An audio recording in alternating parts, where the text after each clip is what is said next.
Good evening and welcome. It's now 6 o'clock. I'm handing over to Dr. Sharon Allman. Thank you. Good evening, colleagues, and a warm welcome to our final session with MMED Mastery. You guys are all welcome here today. So if you've been joining us over the past couple of months, we have been looking at different aspects of the MMED journey. We've been looking at different aspects of the MMED journey and finding out ways that we can assist our registrars. So this is all inspired by a survey that SAMA, most notably SARA, the South African Registrars Association, conducted last year. And essentially the aim of the survey we conducted last year was to find out whether or not registrars were able to complete their research timeously. And two of the key things that we found, which were quite disturbing, is that number one, registrars were struggling to even obtain were struggling to obtain their ethical permissions in time. So that was the first issue. And also, even to make matters worse, was that it was often registrars who were in their fourth year of studying.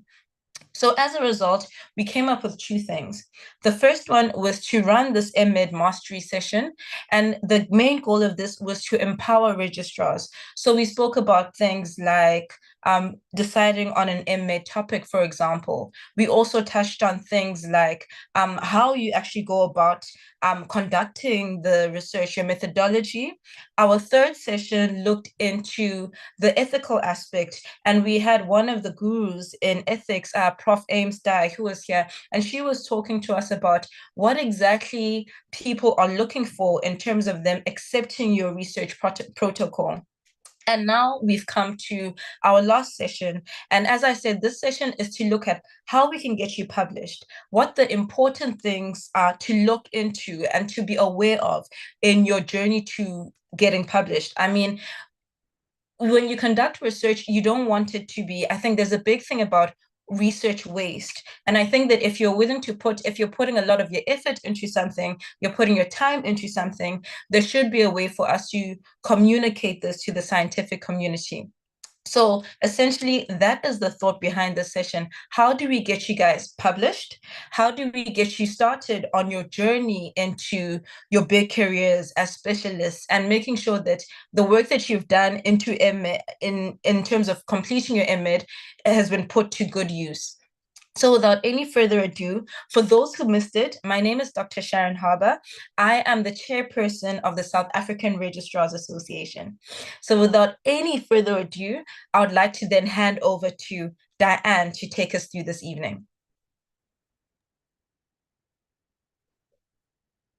Evening all, and thank you for taking the time to join us. I am Diane Smith. I am Head of Department for Publishing at SAMA. And I'm going to take you through from pre-submission to acceptance. My colleague Claudia will then take you further from acceptance to publication. So the reason I say pre-admission, and I just want to start sharing my screen. Let me do that.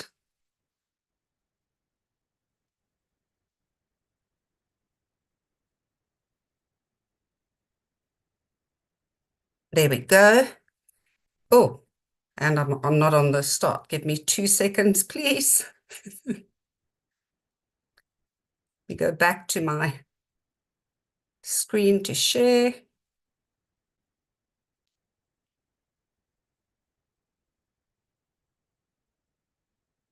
Start that again. I do apologize. We go back to the reason I say it is pre-submission is that it bigger. There we go. Is that we're assuming at this point, as you've heard, let me go back to the beginning.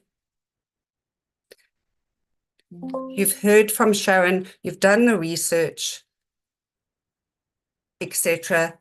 The question you need to not ask yourself before we even consider publishing is where you're going to publish. So I need to declare conflict of interest here. I'm unashamedly very biased towards my journals. I've been working here for 20 years in publishing. They are the best. But so that's the conflict declared, and we'll take you through where to submit. The biggest thing about where you should submit, your research topic should lead. So you all know your research topics. And I'm going to take you through 5 journals that are on our SARA platform that are wholly owned by SARA, and they could be considered options for where you publish. So that in the first journal we've got as our monthly journal, our flagship journal, the South African Medical Journal. It is a general medical journal. I'm going to come back to this point, but it is monthly. It's got the most indexing, highest impact factor, etc. Then we have specialist journals. The next journal is a South African Journal of Child Health. That is from neonates all the way up to children. But what I need you to note here is that the editorial board for this journal encourages research from MMEDs. So there's something to consider. If your research is pediatric related, this would be the journal I would recommend to publish in. Of importance to note here is we have an MOU, even though it's a SARA-owned journal, we have an MOU in place with the South African Pediatric Association, and they are now calling it the official journal of the association. So that also gives it some extra oomph, if I can put it that way. Then we have the South African Journal of Obstetrics and Gynecology. Needs no further introduction to that. We have South African Journal of Bioethics and Law. Also self-explanatory, it's related to human rights issues. African Journal of Health Professions Education, and obviously the education of health professionals. I need to stress that all these journals, if you go to samajournals.co.za, all indexed, like I say, SMJ monthly, the rest are either quarterly, biannually, or triannual, all indexed, but more importantly, they have DOHET accreditations, which I think your institutions could require before you publish. So once you've decided your research topic, decide beforehand where you want to publish. Your research topic should lead. There are, if you go to our samajournals.co.za, that's the portal you'll go to when you're ready to submit, and you'll be able to choose from the journals. So when you go to that portal, you will see there are other journals. I've only mentioned 5 that are wholly owned by SARA. We do publish other journals like Critical Care, etc., on behalf of various societies that is on our site. There are, of course, other journals that are not in the SARA stable. Those you obviously have the option to look at that. If your research is very specific to something, for example, cardiovascular, there is a journal for that, or psychiatry, I know there's a journal for that. They're not controlled or published by SARA, but it is worth looking into. It doesn't mean you have to publish your research in SARA. Okay, so that's the first thing. Your research topic should lead. Then, once you've decided on which journal you would like to publish it, before we even get to registering or doing anything, you need to double check each journal requirement. And I'm saying this specifically because of the fact that there are specific nitty-gritty things you need to do before you even get ready to submit. This should come into your writing before you start. So if you go on to that SARA journals, you've decided SMJ, I'm using this as an example, everything you need, if you click on submissions, submitted article, general formatting guidelines, and research articles.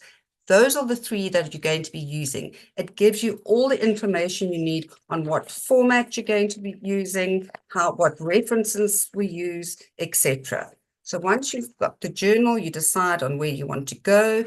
When you click on to submit, you'll have a submission preparation checklist.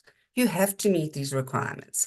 If you do not meet them, it will result in your manuscript being returned to you. So start from the beginning, no backwards.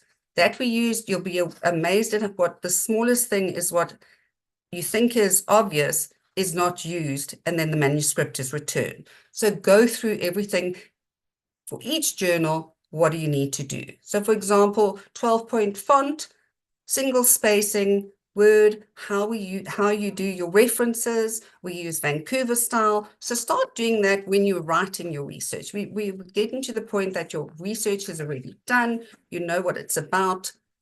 You've gone on the writing retreats if needed. It's now actually preparing it to submit. So that's why I say it is pre-submission. Okay, so you go on to that. I'm just going to highlight where there's been a few, we found common downfalls in what makes a manuscript be returned before it's even accepted. So each journal has a guideline on the word limit. That's about the only thing that changes with our journals, because we all use the same system, we all use the same typesetting, etc., etc. SAMJ is 4,000 words. I know child health, I think, is 3,000 words. That's the only difference. The rest is standard. When it comes to your structured abstract, because remember, you're actually giving your manuscript, you're giving an anonymous one, and you need a structured abstract. The abstract has to be approved by all authors. It's separate, and for some reason, a lot of this is not done. So remember that your structured abstract, it has to be approved by all the authors. Then other thing where we've seen where it's now your anonymous article review to ensure a fair and unbiased review. If it needs additional blinding, it can slow down the review process. So these are just some of the two where it seems to be a common one that is missed. So make sure you've done your homework when it comes to looking through what you need to do before you submit. Okay, so we've been through all of that, and we now get to this point.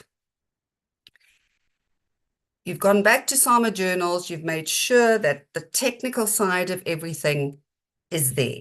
Your references is Vancouver style, your spacing, how you do your bibliography, etc., is all to what was on the guidelines before you submit to the journal, and then you submit. The first thing, everything's done online, all the journals. So then you submit.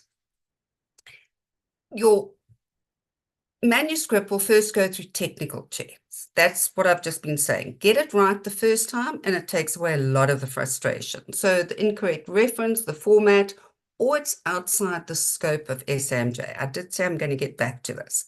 Okay, so it can be outright. So if it's incorrect reference, format, etc., they will return the manuscript to you.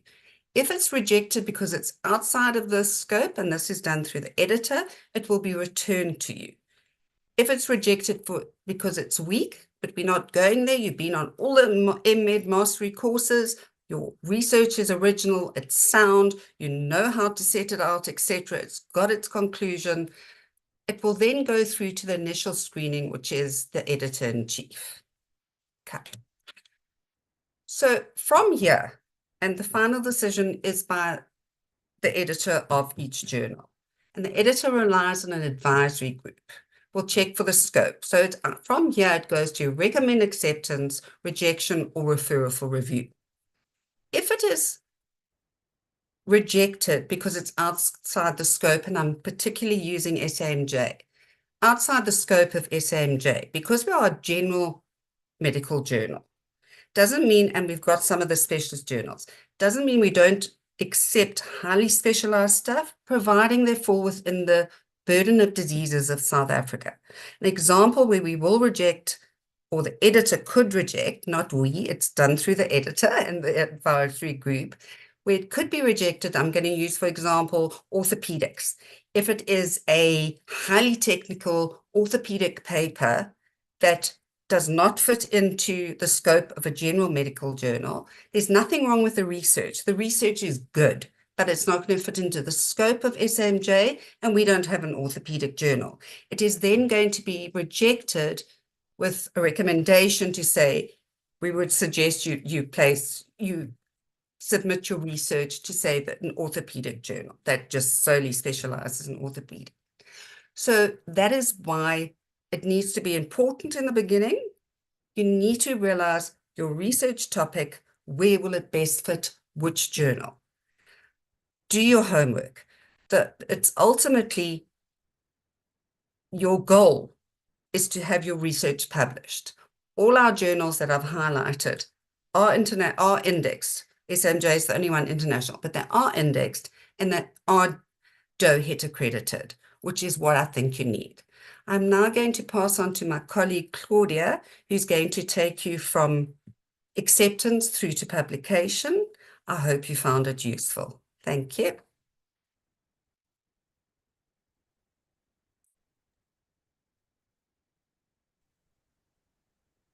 Yeah. Okay, thank you, Diane, and good evening to all. I'm Claudia. I'm from the Summer Publishing Department, Head of Editorial.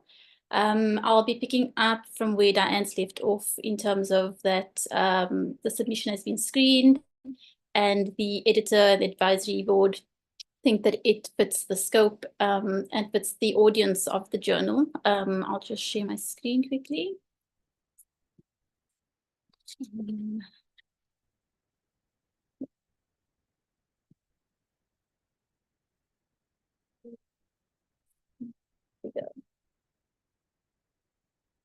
Sorry, I'm just going to make the screen bigger, but I don't see. At the bottom, next to the slider. On the Oh, right there hand. you go. Yeah. Yeah. Thank Thank you. Okay, so we're at the stage where the editor and the board have decided it can be sent through to the next stage. And so from this point, it's either the editor-in-chief or it might be assigned to an associate editor, depending on the workflow of that particular journal. That person will take it through the rest of the process. And the first step is the peer review. This stage can be the it could seem to drag on for most authors. It can be very time consuming, and the time can vary. Some authors will receive feedback within a couple of weeks, and others might have to wait a lot longer than that. But it's an essential step in the process, and there are many. There's a lot of value to that, which I'd like to just speak through quickly. So the first major thing about the peer review is that it's the quality assurance that it brings, and it helps to ensure that the study is scientifically sound. Reviewers will identify gaps or errors, weaknesses in the research, and these are all helpful in helping you correct that before publication. Peer-reviewed articles are also considered more credible and trustworthy by practitioners, the academic community, and even by the public.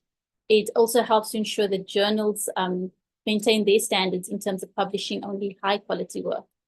And then reviewers are also, they play an important role in detecting issues of plagiarism, any sort of unethical research practices. They are also, they'll also consider whether important ethical guidelines have been adhered to through the research process. And then the main aim is to be constructive. The feedback helps to improve the clarity, the rigor of the research, and the impact that your research can make. So it's something that you can use to refine your research and your writing skills, and in that way, it helps to contribute to your own professional development. So there are a lot of benefits from that process, as daunting as it might seem. And then obviously on a practical note, the editors, they help the editors make informed decisions about which manuscripts to accept, which to send for revisions, or which to decline for various reasons. And the benefit of using multiple reviewers is because there are diverse perspectives, and this will help the editor to make a balanced decision and a fair decision on what to do with the reviews that are returned. So at that stage, once it's in for peer review, 2 reviewers are typically invited. They are given some time to respond to the invite, and they will hopefully agree to review. And at that point, they're given a couple of weeks to submit the review. I just want to explain how the process works so that you understand where the delays sometimes happen. So in that period of accepting, waiting for the reviews, there can often be some delays. But once the 2 reviews are in, editors generally look for 2 reviews, and once they are received, the editor will review those comments and will send it back to you. You'd be given some time to respond to the reviewers, and most manuscripts go through at least 1 round of review. There are times that a reviewer will specifically ask to see the manuscript a second time. There might be so much revisions required that it involves a lot of reworking, and the editor might feel it needs to go back to the reviewers. But in many cases, it goes through at least, it goes through 1 round. And as long as you responded to those comments from reviewers sufficiently, the editor would normally be happy to accept at that stage. And I just want to move to the So once we've accepted, you'll be informed of that. There's also a page fee that comes into the process at this stage. And those page fees are essentially to cover the cost of the production of your article through the publication process. Because our journals are DOIT accredited, it's normally something the institution will cover because they can claim back through the DOIT subsidy. So it's very rarely that it's ever paid by the author out of pocket. But once payment effects, we can assign to an issue. And at this point, there's another waiting period, and it depends on the journal and the frequency of publication. So SMJ, because we publish monthly, the waiting time is much shorter compared to our specialist journals, which are published on a quarterly basis. But once we start working on an issue, copy editing will begin on your article. The copy editor will look for adherence to the style, our house style. They'll check for consistency, clarity, any formatting issues, and they'll often be in touch with the corresponding author for any issues that need clarification or any queries that they might have. The corresponding author will return that the manuscript, and then it moves on to the typesetting. The designer will then send back a PDF. The PDF gets checked by the author as well as a proofreader for any final minor errors that might have been overlooked through the earlier processes. And then once we have, so this will be happening to multiple articles for that issue at a time. Once all of those articles are back and authors are happy, we can put the issue together. And the issue is then checked by the copy editor, the head of the unit, and the editor for that respective journal. And we can publish at that stage. So that explains that entire process, and just some tips on how to effectively communicate your ideas to academic audiences and to publish successfully is that academic papers should be well organized and easy to read. Avoid overly complex and convoluted sentences that seem to say a lot but actually are just hard to read. Try to have a clear introduction, body and conclusion, use headings, use subheadings, especially for methods and research. It just helps guide the reader through your text. This helps through the review process as well. And then also, as Diane mentioned, formatting is important.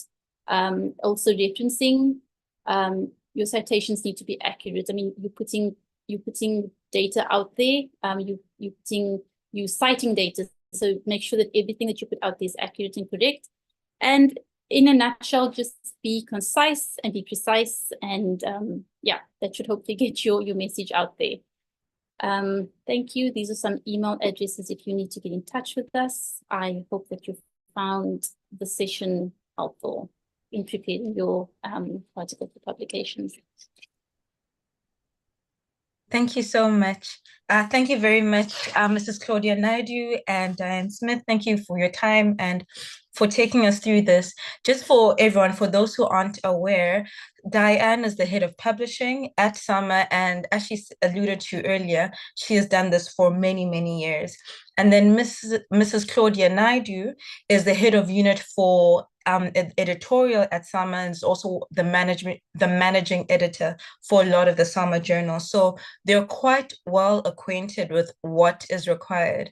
I think from my side, I wanted to talk about just briefly, just a few tips in terms of when you're deciding that you do want to publish, right? And it's something that they've touched on, but it's so important to be aware of the scope of the journal, because like Diane said, if it's something that's very technical, so I'm an anatomical pathologist, so something with the nitty-gritties of anatomical pathology may not be suitable to SAMJ, but it may be more suitable to a anatomical pathology specific journal. So those are things that it's important to be aware of, so you don't waste your time and their time. Secondly, they spoke about the instructions, but I think that it's important, even if you have a list of the instructions or checklist of the instructions, because as a registrar, you're pressed for time. So it doesn't make sense that you're going back and forth because you use the wrong font, for example, or you use the wrong referencing style. And I hope that at this point in our lives that everyone is well acquainted with some kind of reference manager, because should you need to now adapt your paper to another kind of journal, you don't want the headache of having to manually change everything. So that's the third tip. And also, I think one that we don't talk about as well is that the fact that you're getting your work reviewed by two of your peers, I think it's very valuable. It is very valuable feedback. And even if, and this is what my supervisor told me, was that even if we don't manage to publish your research, you have important feedback from someone who's external to the process. And you can use that information either to take it to another journal once you've edited and you've made the improvement, or if you just want to quickly submit your thesis, you can use that, and that will perhaps help you get an even better mark for your thesis. And then lastly is to be aware that a lot of universities also have some kind of financial benefit to registrars and their supervisors if they publish.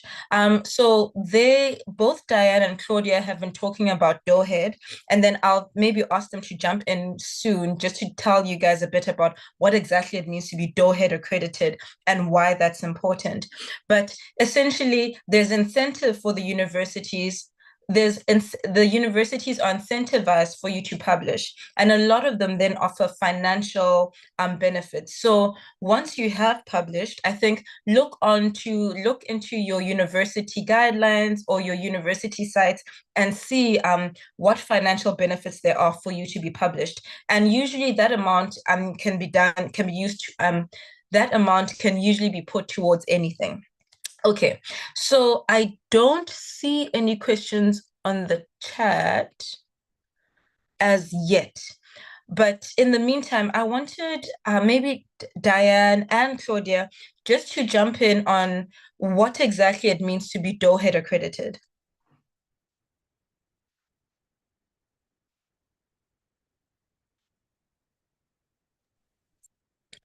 So basically, Department of Higher Education and Training accredited means that you qualify, which we are, our journals are accredited, you qualify for subsidized training. Your institution does, not the author, your institution, because as MMEDs, you are doing it through your various institutions.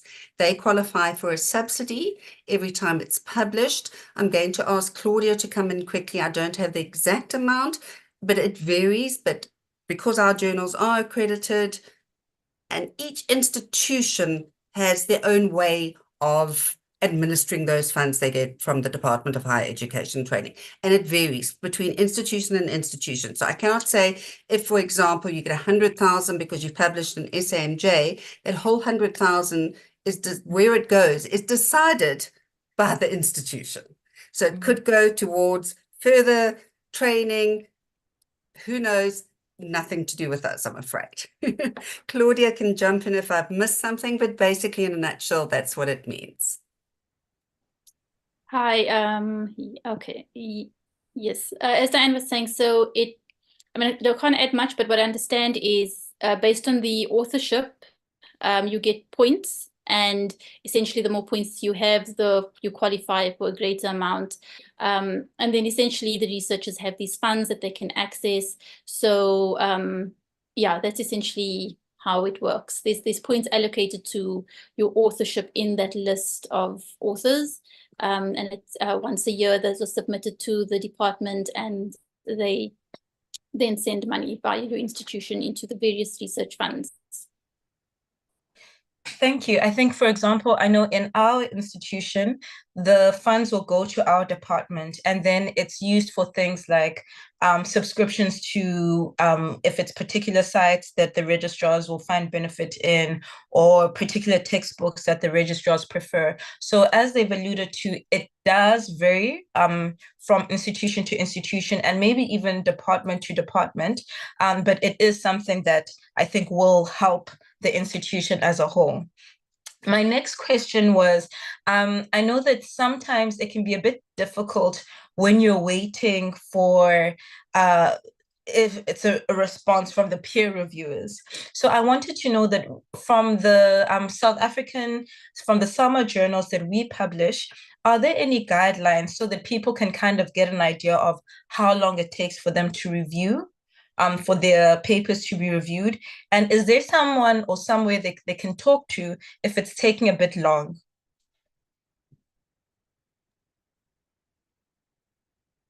Hi, Sean. So it's difficult to say. Different journals, we tend to see varying times in review. Also, it depends on the article and how easy it is to find reviewers for that particular topic. Also, with some journals, there's such a small pool of reviewers, and that can be an advantage, but also disadvantage.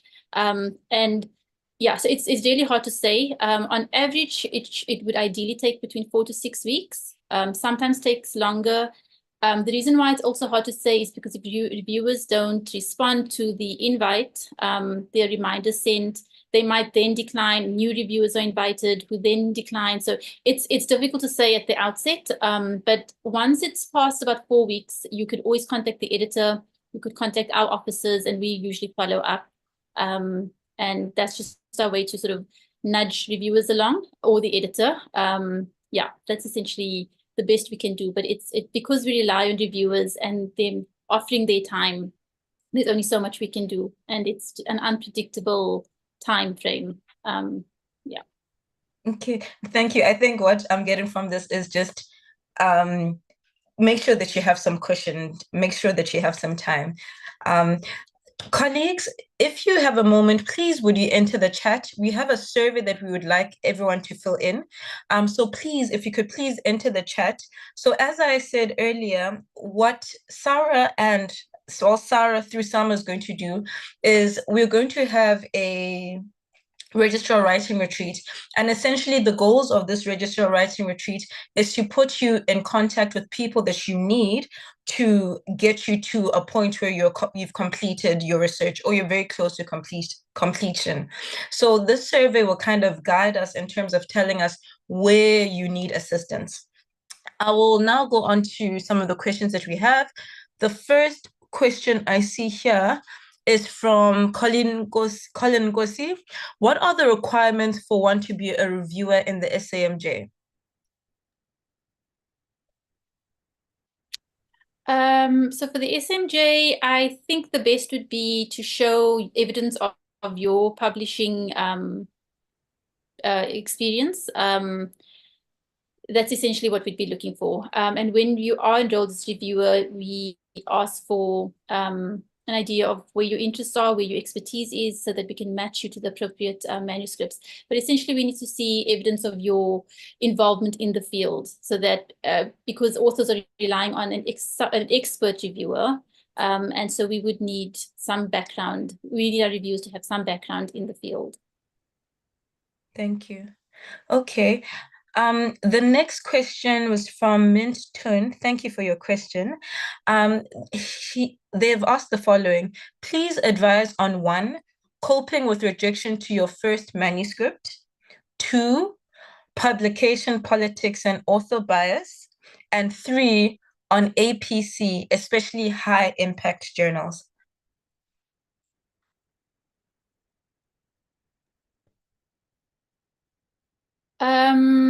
So I think with respect to 1, coping with rejection, I think it's important to not look at it as rejection, but as an opportunity to improve, to take what the reviewers have commented, or the editor has maybe feedback, and to use that to strengthen and to look at what can I change, what can I improve on. I think it's a normal part of publishing to go through an experience or two of the decline submitting. With SMJ, we probably reject about half of the manuscripts that are submitted before it's even sent out for review. I think it's also important, it links back to making sure that you are submitting to the correct place. And that, I think that helps quite a bit. Another thing is also, to improve your manuscript, language editing, especially if you think there might be a weakness with that, sending it to a professional language editor always helps, just to help it read coherently, and the flow, sounds good.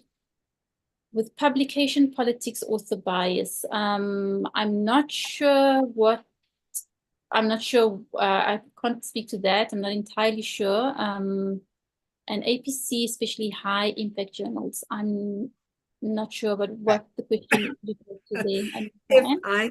If I can come in there. So Of course. I'm also not sure on the author bias bit, because when it's going, initially it is to get the peer review process, to keep it unbiased, etc. Remember, it's the anonymous manuscript. So I'm not 100% sure on the question there. Sorry, I'm just looking at it.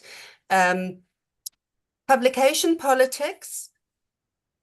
Our journals are credible.